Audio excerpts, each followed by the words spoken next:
Et bienvenue dans cette nouvelle vidéo qui est un bilan mensuel de mes lectures du mois de janvier.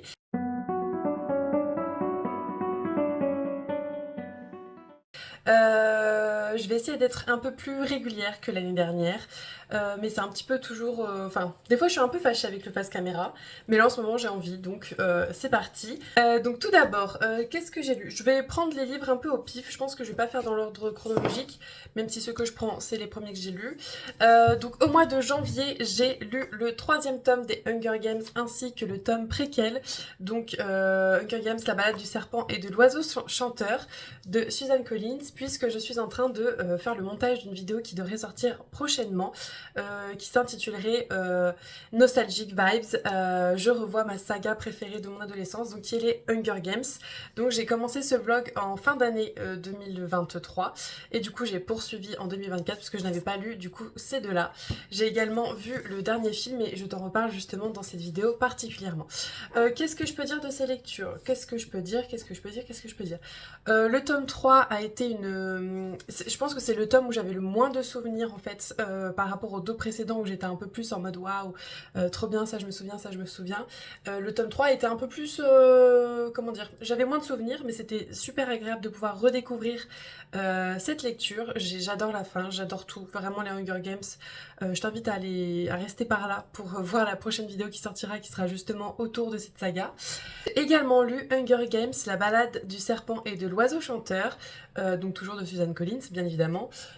J'ai aimé cette lecture que j'ai principalement écoutée, mais je pense que je suis passée à côté parce que je pensais que c'était avant les Hunger Games et en fait c'est avant la série des Hunger Games, mais c'est pas avant les jeux en eux-mêmes. Euh, c'est après la guerre, c'est pendant des jeux effectivement, mais c'est les premiers, mais pas les tout premiers quoi. Et j'ai pas compris en fait à quel moment le personnage de Coriolanus Snow devient détestable. Du coup c'était assez perturbant. J'ai aimé lire ce que j'ai lu, mais je pense que je suis passée à côté, voilà. Mais ça n'empêche que c'était une très bonne lecture, voilà, tout simplement. Ensuite, j'ai lu un livre qui me faisait envie depuis très longtemps, depuis sa sortie pour être honnête, mais je sais pas pourquoi, je l'avais pas lu. Voilà. Très bonne question. Je pense qu'à un moment donné, il me faisait moins envie, etc. Mais ensuite, voilà, il est revenu un petit peu dans ma wishlist. Et il s'agit de Ashes Falling for the Sky de Neil Gorman et Mathieu Guibé. Je crois que ça se dit comme ça.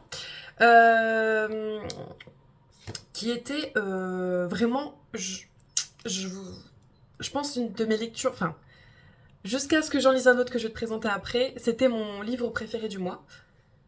Mais je sais pas du coup. Donc dans cette histoire, on va suivre Ash et Sky, donc qui sont deux personnages qui sont, en tout cas au début de ce qu'on en perçoit, assez opposés. Donc on a Ash qui est le bad boy, très cliché, bah, comme Sky qui est également très cliché puisque elle c'est un peu l'inverse. C'est un peu la jeune fille, jeune femme un peu voilà, bien rangée, etc. Qui sort un petit peu mais pas trop. Et en fait, dès le début du roman, ils vont être amenés à se rencontrer et à commencer un jeu dont seul Ash a d'ailleurs les règles. Et Sky va assez rapidement perdre ce jeu sans en comprendre exactement le pourquoi du comment. Et de là va s'instaurer une relation un petit peu... comment dire, pas ils vont se détester, mais voilà, ils vont pas être les meilleurs amis du monde, mais ils vont quand même se côtoyer assez régulièrement de par leurs amis respectifs. Donc au fur et à mesure de l'histoire, on va se rendre compte que Ash n'est peut-être pas si détestable que ça et que au contraire Sky n'est pas si sainte ni touche que ça et ils ont tous les deux un passé qui est assez tourmenté on va dire et en fait ils vont se découvrir l'un l'autre dans cette presque dans cette reconstruction, même si bon, c'est très chaotique quand même leur relation, ils ne s'entendent pas toujours. Mais il va y avoir un événement qui m'a assez choquée d'ailleurs, enfin choquée. Je m'y attendais pas tellement à cet événement-ci, que ça soit aussi violent, donc je tiens à dire, il y a des trigger warnings au début du livre. Il s'agit de bien les lire avant de continuer, parce que oui, il y a des scènes qui sont assez violentes physiquement, verbalement également, et donc c'est important d'en avoir conscience avant de se plonger dans cette lecture, qui est assez sombre. Mais j'ai adoré personnellement, parce que du coup ça apporte une vraie dimension psychologique au personnage, en tout cas un vrai background, et qui est, je trouve, très bien amené dans cette histoire. Et j'ai beaucoup aimé comment les auteurs Je sais pas exactement comment ça a été écrit, si ils construisaient chacun un chapitre ou si chaque chapitre est vraiment fait à quatre mains. Mais en tout cas, j'ai trouvé que c'était très fluide, très addictif. Vraiment, j'ai adoré ma lecture et j'ai hâte de découvrir le second tome. Et je ne peux que te recommander si tu aimes les histoires un petit peu, voilà, pas de drame psychologique non plus, mais voilà, il y a du drama quand même dedans et une très belle histoire derrière aussi. Ensuite, j'ai lu Le Cœur de Fer, qui est le deuxième tome du Palais des Automaïs de Nina Varela, qui est un superbe objet livre, je trouve, vraiment magnifique. Déjà, le premier tome était très beau, mais celui-ci n'en dénote pas.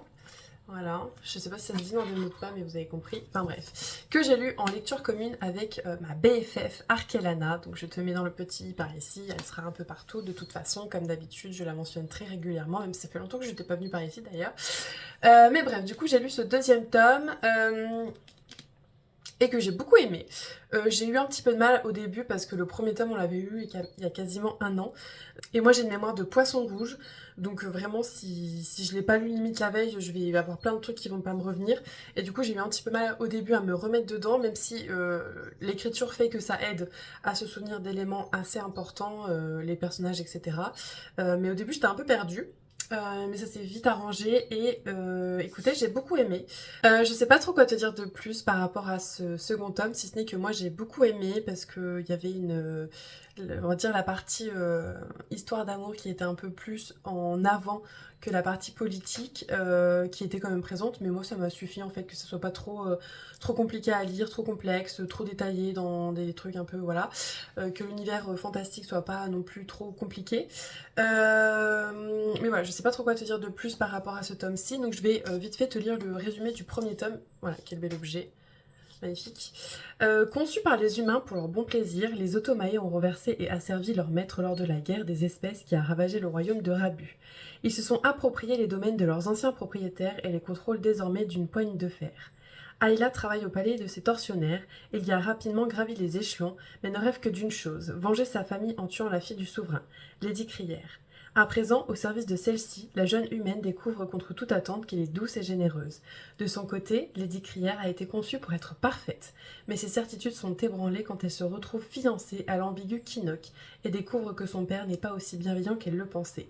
Alors qu'une attirance mutuelle naît entre Ayla et Crière, le destin des humains et des Automae va être précipité dans un abîme de violence et de trahison. Voilà, donc en gros, c'est un livre science-fiction avec des robots qui sont un peu comme des humains. Il va y avoir une romance un peu FF, donc entre deux femmes, et ça manque cruellement dans la littérature. Donc je vous recommande cette duologie. C'est pas THE duologie de l'année, mais franchement, elle vaut le coup. Elle vaut le coup qu'on la lise, et surtout que les objets livres sont vraiment magnifiques. Voilà. Ensuite, j'ai lu en lecture audio Un jour ce sera vide, je vous mets la jaquette par ici, qui en fait m'a attirée par sa couverture, soyons totalement honnêtes, puisqu'il y a des magnifiques méduses dessus et que la méduse est mon animal préféré, en tout cas mon animal marin. J'ai une passion, une admiration, une obsession pour les méduses et du coup bah, il m'était obligé de lire cette histoire. J'étais bien contente de la trouver sur Nextory en version audio parce que je fais un petit peu de ménage dans les transports, etc. C'est toujours pratique d'avoir des lectures audio. Et bah écoutez, j'ai bien aimé, c'est pas une lecture faux folle, en fait on va suivre un jeune homme qui est en vacances et qui va faire la rencontre d'un autre jeune homme, va se lier une espèce d'amitié un peu, je dirais pas ambiguë, mais voilà, c'est très axé sur en tout cas le monde de l'enfance, de l'adolescence, les découvertes, etc. Et j'ai trop rien à dire parce que voilà, j'ai aimé l'écouter, mais ça m'a pas transcendé. Mais voilà, c'était chouette quand même. Voilà, c'est tout. Ensuite lu Nymphéa et la chambre rouge de Margherita Gabbiani, qui est une autrice que j'ai rencontrée lors du salon Festival New Romance qui se passait à Strasbourg cette année, enfin en tout cas l'année dernière du coup vu qu'on est en 2024, où je suis allée accompagnée de Arkelana, je te mettrai en barre d'infos ou dans le petit i ou les deux, la vidéo vlog qu'elle a fait justement autour de ce week-end. Et du coup Margherita c'est quelqu'un que j'ai rencontré lors de cet événement, qui était une autrice que je ne connaissais pas du tout et j'ai beaucoup aimé son contact, les échanges que j'ai pu avoir avec elle lorsque j'ai accompagné Arkelana à la voir et du coup je me suis dit ça c'est une autrice, enfin ça Elle, c'est une autrice que j'ai envie de lire et du coup j'étais ravie de voir que Nymphéa et la Chambre Rouge, un de ses livres, était disponible sur Nextory, qui est une application que j'utilise tous les jours, je pense vraiment. J'adore cette appli, bref, là n'est pas la question. Et du coup je me suis un petit peu lancée à l'aveugle dans cette histoire. Et en fait dans ce livre on va suivre Roxane, qui est une jeune femme qui va vouloir entrer au Millésime, qui est un bar assez luxueux, qui a des services un peu inédits à proposer. Donc l'histoire se déroule en Belgique où les maisons closes, en tout cas ce qui s'y rapproche, est légalisé. Et donc c'est un peu ce genre d'endroit qu'est le Millésime, en tout cas derrière les portes, c'est ce qui se passe. Et on peut se payer les services de jeunes femmes ou de jeunes hommes dans différentes chambres, dont le titre Nymphéa et la Chambre Rouge. Et en fait, Roxane va vouloir intégrer ce bar, enfin cet endroit, afin de percer à jour en fait les secrets qui se cachent derrière, puisqu'il y a des rumeurs qui énoncent comme quoi ça serait un endroit très peu fréquentable, qu'il y aurait des choses vraiment très sombres derrière et pas très légales. Comme du trafic d'armes, du trafic de mineurs, de la prostitution, etc. Donc Roxane va vouloir intégrer cet endroit un petit peu en tant que, pas de taupe non plus, mais en tout cas, voilà, pour aller percer à jour tout ça. Et donc elle va faire la rencontre de Anton et Mathieu Kabinski, qui sont en fait deux frères jumeaux, et qui dirigent en fait cet endroit. Et Roxane va devenir Nymphéa en fait, et Nymphéa c'est son nom un petit peu pas de scène parce qu'il n'y a pas de ce genre de choses, mais son nom en tout cas d'hôtesse, puisqu'elle va potentiellement avoir des contrats avec des clients dans différentes chambres, et elle va assez rapidement se rendre compte que certes elle est là dans un but de récolter des informations, mais si elle peut y prendre plaisir en même temps, pourquoi pas. Et elle va très rapidement se rendre compte que Mathieu, un de ses patrons en fait, ne lui est pas tout à fait indifférente, et va se lier quelque chose un peu particulier entre eux. Et je ne vous en dis pas plus, puisqu'en fait j'ai adoré la façon dont Margherita a géré à la fois le côté description de cet endroit, de charme, à la fois la relation entre les personnages et à la fois l'enquête. Vraiment les trois mélangés, c'était trop bien. J'ai adoré. Vraiment la fin, enfin, je m'attendais pas du tout à ça. J'ai été ravie, très surprise, mais dans le bon sens du terme. Et c'est une lecture que j'ai adorée. Et je trouve que c'est une lecture qui n'est pas... c'est un sujet qui n'est pas courant en fait de traiter la prostitution légalisée. Bon, alors certes en France ça n'existe pas, mais là on est dans un contexte où c'est dans un pays où c'est légalisé, et j'ai trouvé ça très intéressant de voir en fait le côté légal de la chose, et un peu remettre, pas comment dire, redonner un petit peu de glamour à cette pratique qui est depuis la nuit des temps et qui sera jusqu'à la fin des temps en fait, tout simplement, de vendre ses charmes.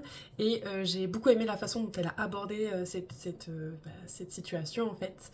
Et je pense que je lirai d'autres livres de Margherita. Il y en a déjà un qui me fait de l'œil, que Léana a justement dans sa bibliothèque et qu'elle va bientôt me prêter. Donc c'est Gravé sur ma peau, je crois, qui est une romance FF et que j'ai hâte de découvrir. Donc voilà pour ce livre-ci. Ce mois-ci, j'ai également lu deux bandes dessinées. La première, il s'agit de Fresh de Marguerite Bouttrol, qui est une bande dessinée qui est apparue en fait en suggestion sur ma plateforme, sur mon application de lecture, et que j'avais envie de découvrir. Ça m'a... je sais même pas quoi penser en fait de cette bande dessinée. J'ai bien aimé, mais ça m'a pas transcendé non plus. On va y suivre une jeune femme euh, qui va traverser différentes... Non, c'est une jeune fille, je crois. Je crois que c'est une adolescente, ouais, qui va traverser les choses, on va dire, classiques de l'adolescence. Les remarques un peu désobligeantes sur son corps, les complexes, les premières fois. Voilà, tout ça de façon assez réaliste. J'ai bien aimé justement ce côté réaliste de l'histoire. C'est pas édulcoré, c'est pas enjolivé, etc. C'est vraiment assez brut. Et moi, c'est quelque chose que j'ai bien aimé. J'ai peut-être été un peu moins convaincue par les planches, par les dessins, mais qui sont tout à fait corrects quand même. Enfin, c'est juste que ça m'a pas transcendé personnellement au niveau des dessins, tout simplement. Mais j'ai trouvé l'histoire bien faite, bien construite. Voilà, c'est assez brut, assez authentique, et c'était chouette. rien de plus à dire sur cette bande dessinée. Et j'ai également lu La vie des autres de Léna Sorel, qui est une bande dessinée qui pareil m'a été suggérée dans mon application de lecture. J'essaie de lire de plus en plus de formats illustrés, parce que c'est un format que j'adore, et que je me rends compte que je prends pas le temps de lire. Voilà, en plus, enfin, mon frein à la base c'était le coût, parce qu'en une BD ça coûte relativement cher, et en fait en une demi-heure c'est torché, et moi j'avais un peu de mal avec ça, c'est comme un peu pour les mangas, mais du coup là sur l'application c'est vrai que c'est quand même relativement chouette de payer un abonnement et ensuite d'avoir accès à plein de livres différents, dont les formats justement illustrés. Et du coup, voilà, j'essaie d'en lire un peu plus que d'habitude, limite à chaque livre relié, physique que je lis, j'ai envie de lire un illustré, voilà. Bref, du coup dans cette bande dessinée-ci, on va suivre en fait un jeune homme qui va devoir vivre chez son oncle pendant quelques temps, puisque sa petite sœur est malade et que sa mère va devoir l'accompagner à l'hôpital, etc. Donc il va être en fait avec cet oncle qu'il ne connaît presque pas, on voit qu'il n'y a pas du tout de lien entre eux. Son oncle est un jeune homme qui est assez discret, assez dans son coin, assez dans sa bulle, et en fait ça va être un petit peu je dirais pas non plus un choc intergénérationnel, mais il y a quand même un choc un peu entre les deux, puisqu'il y en a un qui sait pas du tout comment faire avec l'autre, et l'autre sait pas du tout comment faire avec l'un. Et en fait, c'est une histoire familiale que j'ai beaucoup aimé découvrir. Les planches sont assez jolies, moi j'ai beaucoup aimé. Puis l'histoire est assez chouette, puisque voilà, ça va être la rencontre entre ces deux personnes d'une même famille. Qui ne se connaissent finalement que très peu, et en fait ils vont devoir s'amadouer l'un l'autre, et même si au début c'est plutôt conflictuel, sur la fin ça s'améliore et c'est même une belle histoire, donc voilà, c'était plutôt chouette. Je crois qu'on est à ma dernière lecture du mois de janvier. C'était un mois plutôt productif. J'ai découvert Drugs de Neil Shusterman et Jarrod Shusterman. Oui, c'est ça. Qui est un livre qui me faisait envie depuis sa sortie, que j'ai trouvé sur Vinted assez rapidement après sa sortie d'ailleurs, mais que je n'avais jamais pris le temps de lire. Et c'est désormais chose faite. Et comme je te disais, j'hésite beaucoup avec cette lecture-ci pour choisir entre les deux pour ma meilleure lecture du mois de janvier. Je sais toujours pas à l'heure actuelle où je vous parle, donc on verra bien. Peut-être qu'après cette vidéo, j'aurai un avis un peu plus tranché sur quelle est ma lecture préférée du mois de janvier. En tout cas, pour celui-ci, on va en fait, je pense que beaucoup le connaissent déjà. Il a fait beaucoup de bruit en tout cas sur les réseaux. C'est un livre dans lequel les drogues sont personnifiées en fait. Donc par exemple, l'alcool, qui est une drogue, on le rappelle, une drogue dure en plus, va s'appeler Al. Voilà, ça va être le personnage Al, il va tenir un bar, bon c'est assez cliché, mais voilà. Et en fait, chaque drogue a son petit prénom, sa petite particularité, sa petite personnification, et ils vont être des vrais personnages au sein de l'histoire. Et j'ai adoré déjà ça, ce format, déjà juste en avoir entendu parler dans les avis que j'avais pu voir avant de l'acheter, j'étais déjà fan de ce principe-ci. Mais là, de l'avoir terminé, de l'avoir lu, ce livre il est vraiment extra. Vraiment. Euh, j'ai beaucoup aimé en fait, vraiment, j'ai même pas les mots, j'ai vraiment juste beaucoup aimé. On va suivre donc principalement 4 personnages, donc Ivy, Isaac, Roxy et Addison. Donc sachant que Roxy et Addison sont des drogues personnifiées et que Ivy et Isaac sont des êtres humains, on va dire lambda, quoi, des jeunes étudiants d'ailleurs. Donc Roxy et Addison sont des drogues, voilà, qui vont prendre pour cible Ivy et Isaac. Et en fait, donc Roxy et Addison vont faire un pari pour savoir lequel des deux succombera en premier, en tout cas dans leur protégé, enfin dans leur victime, on va dire, dans leur proie. Qui c'est qui va succomber en premier à leur bienfait. Voilà. Et du coup, c'est rigolo puisque Isaac et Ivy sont frères et sœurs. Donc en fait, ils vivent dans la même famille, ils ont les mêmes problématiques, on va dire. Ils n'ont pas forcément la même éducation parce que même si on est dans une même famille, on reçoit pas toujours la même éducation, etc. Et du coup, c'est très intéressant parce que les histoires s'entremêlent un petit peu parce qu'en fait, forcément, ils sont frères et sœurs, donc on les voit ensemble. Et Et je suis très très nulle pour dire mes avis. Je me rends compte que c'est pour ça que j'aime pas le face caméra. Et donc en fait, nous avons Ivy qui va succomber à Addison, donc qui est la drogue, enfin qui est la personnification de la drogue de l'Adderall, qui est en fait quelque chose pour les troubles de l'attention. Il y a un trigger warning au début du livre qui explique bien que tout, enfin que c'est pas une généralité en fait ce qui se passe dans cette lecture. Bon, après en même temps on personnifie des drogues donc vous vous doutez bien que c'est pas une généralité, mais que voilà, c'est pas parce que vous êtes sous par exemple Isaac il succombe aux bienfaits de Roxy qui est en fait la personnification de le Roxicet, donc c'est dans les antidouleurs assez costaud. Il dit bien que c'est pas une fatalité en fait. Enfin voilà, il y a un trigger warning au début qui explique un petit peu voilà tout ça. Et donc voilà, chacun a sa drogue un petit peu personnelle, on va dire, qui sont en fait des drogues qu'on n'a pas l'habitude de considérer comme des drogues. Enfin moi quand je pense à drogue, je pense pas ça, je pense pas aux médicaments contre les troubles de l'attention ou encore moins aux antidouleurs quand je pense à ce terme-là. Mais j'ai trouvé ça intéressant du coup de voir que c'est Cedroxy qui choisit de mettre en avant, en tout cas dans les personnifications principales, parce qu'en fait vraiment toutes les drogues, enfin beaucoup de drogues en tout cas sont personnifiées dans ce livre. Voilà, comme je disais, on a Al qui est la personnification de l'alcool. Il y en a plein d'autres en fait, vraiment il y en a plein d'autres. Et c'est rigolo parce que du coup, ils ont un peu leur personnalité qui vont avec leurs effets. Je sais pas comment dire, mais je sais pas, moi, il y a Lucie qui représente un peu le LSD, donc elle est un peu toute perchée, etc. Et je sais pas, j'ai trouvé ça trop bien construit, trop bien fait. Et ouais, vraiment, c'était trop chou. Enfin, vraiment, j'ai trop aimé. Je pense que ça va être lui mon coup de cœur, du coup. En le disant, là, je me doutais un petit peu que j'allais pouvoir arrêter un avis. Mais ouais, j'ai adoré ce livre aussi.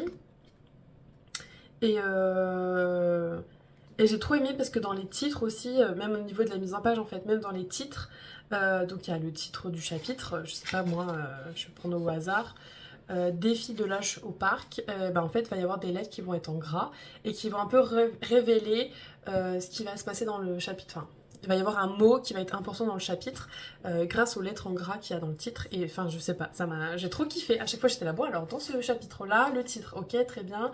Donc des fois, je galérais un petit peu parce que je lisais le soir. Donc j'étais là, attends, lesquels qui sont en gras, ok, ok, très bien. Et je sais pas, c'est quelque chose qui m'a beaucoup plu. Bon, mis à part ça, dans l'histoire, ce que j'ai aimé, c'est aussi le fait que on parle d'addiction et que c'est un sujet qu'on devrait encore plus exploiter parce que c'est un sujet qui touche de plus en plus de personnes. Je sais pas les statistiques parce que j'y connais rien, mais en fait c'est entre guillemets si facile de tomber dedans que je trouve que c'est limite un livre qu'on devrait mettre au collège. Peut-être pas au collège. Attendez, je réfléchis, c'est pas un peu violent. Euh... Ouais, troisième, avant de rentrer au lycée. Moi, ça me semble bien. Troisième ou seconde à la limite. Mais je pense que c'est un livre qu'on devrait faire lire directement à l'école pour un petit peu prévenir. En plus, c'est un peu joli. Enfin, c'est pas joli, mais vu que c'est tout personnifié, on oublie presque à un moment donné qu'on parle de drogue. Et en fait, ça relate quand même les effets de l'addiction, les effets du manque, les effets de jusqu'à où on peut aller pour avoir sa dose, etc. Quels sont les mécanismes dans le cerveau qui se jouent concrètement, qu'est-ce qu'on fait de ça par rapport à l'entourage, par rapport à soi, etc. La honte qu'on peut ressentir, etc. Enfin, vraiment, je trouve que tout est bien amené, tout est bien traité. Ça se voit qu'il y a eu de la documentation faite avant de décrire ce livre. Et ouais, je pense que c'est un livre qu'on devrait mettre dans les mains des plus jeunes, enfin des plus jeunes, collège, lycée, un peu en mode prévention. Voilà. Moi j'avais vu le film Requiem for a Dream qui est un film qui m'a traumatisée. Si un jour vous avez un doute sur ah bah tiens peut-être que j'essayerai ça, regardez ce film, je peux vous dire que ça vous comment dire, ça vous anesthésie l'idée de potentiellement essayer quelque chose. Et je pense que ça peut être un peu ce côté. Ça peut être un peu le film Requiem for a Dream, mais pour les plus jeunes, parce que je pense que Requiem for a Dream, si vous le regardez, vous êtes au collège, c'est assez violent quand même, voilà. Mais, ou Transpotting, enfin je sais pas si vous connaissez, mais je pense que c'est des sujets qui sont tellement importants et j'ai l'impression que dans le monde actuel, il y a des choses qui sont de plus en plus faciles. Genre, et j'ai l'impression que tomber dans une addiction, pour moi en tout cas, ça a l'air de plus en plus facile dans ce que je peux voir dans les médias, etc. Euh, Et en même temps, ben voilà, c'est important d'en parler et justement ce livre, je trouve qu'il est très bien fait parce que à la fois ça reste de la fiction et quand même on sent qu'il y a quand même de la recherche derrière et que voilà, ça parle d'un sujet qui est important à exploiter et j'ai adoré. Voilà, ça c'est mon livre préféré du mois. Voilà, je suis sûre maintenant, ça y est, je suis convaincue. Ma meilleure lecture du mois de janvier, ma meilleure lecture de l'année. C'est pas un coup de cœur, mais je lui mets un 5 étoiles. Voilà. Ensuite, donc là j'ai fait un peu le tour de toutes mes lectures que j'ai pu avoir au mois de janvier. Je voulais aussi vous faire un mini book haul tout petit, donc j'ai acheté le second tome en version poche de Ashes Falling for the Sky, donc le second tome de Neil Gaiman et Mathieu Guibé. J'ai tellement adoré le premier que... Puis la fin du premier, voilà. Donc je pense que ça sera dans mes prochaines lectures d'ailleurs, à mon avis ça sera... je vous en reparlerai au mois de février, enfin pour mon bilan de février. Et j'ai également acheté cette petite merveille. Donc l'extraordinarium de Mathias Malzieu, donc dans la collection Le Livre des Poches, qui est du coup un semi-poche, enfin un semi-poche, voilà, un semi-poche, en hardback et tout comme ça, il est trop beau, et en fait c'est l'intégrale des œuvres de Mathias Malzieu. Mathias Malzieu, c'est mon auteur préféré français, euh, dans ce genre-là. Ouais, je sais même pas ce que c'est comme genre exactement, mais voilà, c'est mon auteur préféré. Il fait aussi de la musique sur Instagram, il fait tout le temps des petites vidéos un peu jolies. Enfin, c'est un artiste ce mec, j'adore absolument tout ce qu'il a écrit. Et en fait, la petite histoire, c'est que les premiers livres que j'ai lus de cet auteur, c'était un ami qui me les avait prêtés et que je m'étais dit, bah un jour je les rachèterai. Et en fait, je les ai jamais achetés. Et en fait, jusqu'au jour où je suis tombée sur ce post Instagram de Mathias Malzieu qui disait, bah voilà, je vais sortir l'Extraordinarium avec l'intégrale de mes œuvres. Et ben go, en fait, je vais acheter l'intégrale de tes œuvres, frère. Du coup, voilà, le plan, c'est que cette année, je lise un livre par mois, si ce n'est plus. Je sais pas combien il y a d'histoires exactement dedans. Sachant que j'en ai déjà lu, hein, bien sûr. Alors, 1, 2, 3, 4, 5, 6, 7, 8, 9, 10, 11, 12, 13, 14, 15, 16, 17, 18, 19, 20, 21, 22. Il y a 22 histoires, dont des très petites, hein, qu'on se le dise, et d'autres plus grandes. Donc je me dis, ouais, peut-être 2 par mois, du coup. 22 divisé par 11, du coup. Ah bah c'est parfait. Bah oui, c'est parfait, il y en a 22. Donc je pourrais en lire 2 tous les mois. Voilà, c'est parfait. C'est impeccable. Voilà. Donc, la première, c'est Madeleine et John. Et puis voilà. C'en est un que je ne connais pas pour le coup. Ah, j'ai trop hâte. J'ai trop hâte. Ah bah puis c'est suivi par La mécanique du cœur. Très bien, c'est parfait. Voilà, donc je vous en reparlerai du coup un petit peu tous les mois. Mais voilà, j'adore cette version. Vraiment, je le trouve trop beau. Ah là là, j'aime trop ce mec. Voilà. Donc j'ai hâte de le découvrir. Et bien voilà, c'est tout pour ce premier point livresque de l'année. C'est un mois qui a été plutôt productif côté lecture, je trouve. Voilà, plutôt bonne lecture dans l'ensemble. Pas de déception, je crois pas. Peut-être un jour ce sera vide qui m'a pas convaincu plus que ça, mais pas non plus une déception quoi. Genre, après, je pense que c'est surtout la couverture que j'aimais tellement. J'étais un peu déçue qu'on parle des méduses. En plus, on parle des méduses, vous savez pourquoi? Parce qu'au tout début, je crois, premier chapitre, les 2 petits garçons, ils s'amusent à les tuer en fait. Voilà, donc bon, comment vous dire que j'ai eu trop d'espérance par rapport à ce livre, mais c'était quand même une histoire sympathique à écouter. Merci d'avoir regardé cette vidéo, n'hésite pas à la liker, à t'abonner si ce n'est pas encore fait, à la partager éventuellement, pourquoi pas, à me dire un petit peu toi quelles ont été tes lectures du mois de janvier qui t'ont un peu marqué ou pas forcément, fais-moi la liste de toutes les lectures que tu as pu avoir. Si un livre dont je t'ai parlé que tu as également lu, n'hésite pas à venir me papoter, vraiment. La zone des commentaires est faite pour le papotage, donc n'hésite pas à l'investir. Moi je te retrouve très bientôt du coup pour le vlog Nostalgic Vibes. Je redécouvre la saga qui a bercé mon adolescence, les Hunger Games, et on se retrouve très bientôt pour d'autres vidéos également. Jolie journée, soirée ou nuit à toi, tout plein de bisous.